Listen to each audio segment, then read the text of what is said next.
ọ na-alụ anụmakụ n'ebe na Lagos. So o si Lagos wee bịa ka ọ bịa oyi. Ọ bịa lụọ anụmakụ na Nnewi. Ndewo gị onye ọma na-ege ntị ma na-ekiri ekiri. Ebe ị nọ ugbu a bụ na sim.si ha asịrị FM. Onye gị na ya nọkwa taa bụ 042 Solex, onye akụkọ ụwa. Ngwagere akụkọ nke anyị ji wee bịa taa.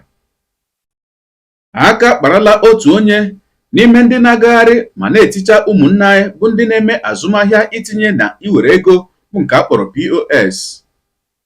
Nke a mere n'obodo Nnewi dịka ụmụ okorobịa ndị ọrụ nchekwa ya bụ ogbe chụrụ ha bụ mmadụ abụọ bịara ajọ ọrụ a ọsọ ma nwude ofu onye n'aka. Dịka ha na-agba ya ajụjụ ọnụ, ha jụrụ ya sị kedu ebe isi, bụ nke ọ zara ha sị na ya na enyi ya nwoke bụ onye nke gbara ọsọ si Ọka Etiti wee bata obodo Nnewi ịbịa rụ ya bụ ajọ ọrụ. A sịla na Solex sị kama lere onyonyo ya.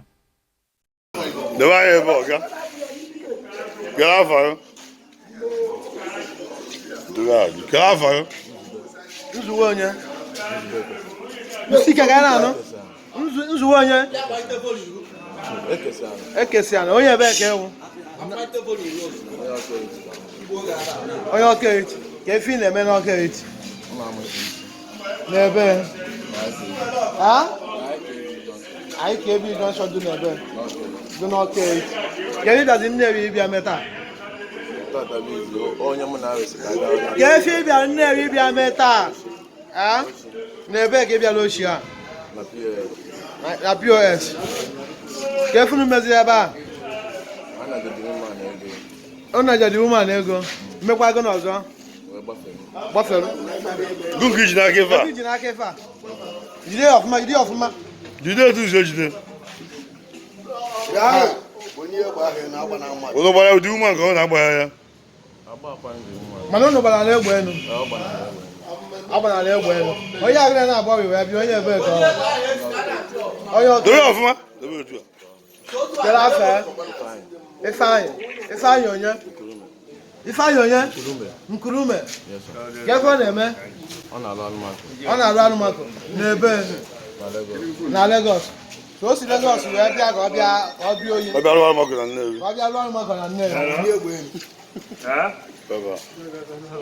So o si Lagos bịa ka ọ bịa lụọ anụmakụ. Gbado ezi egbe na-akụ, egbe na na.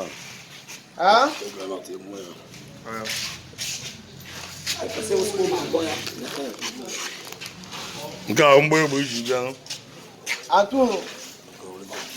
Ụlọ na-adị iyi ọhụrụ. Onye ka ụnụ gbara ebe a? Target!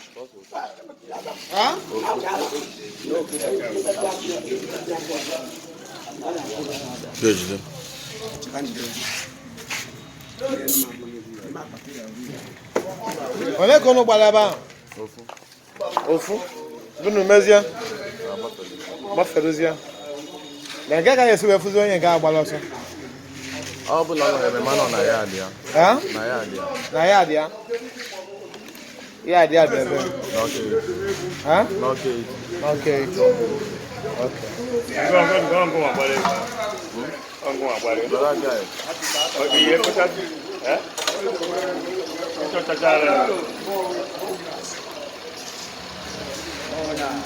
So isi Ọka Etiti wee bịa oyi na Nnewi tata.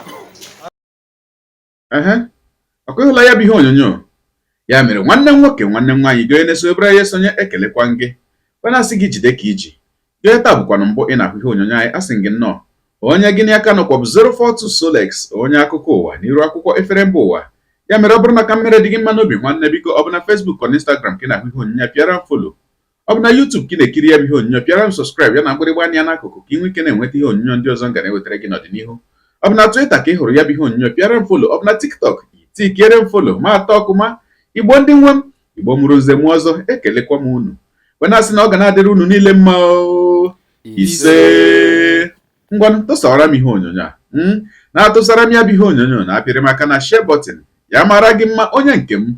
Udo dịrị unu.